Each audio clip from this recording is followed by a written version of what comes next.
The Sony Cybershot T100 is best suited for casual everyday and travel photography.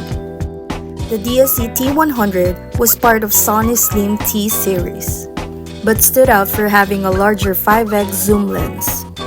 Most T series have 3x while still keeping a pocketable designs. It is a compact, quick to shoot, good with people shots.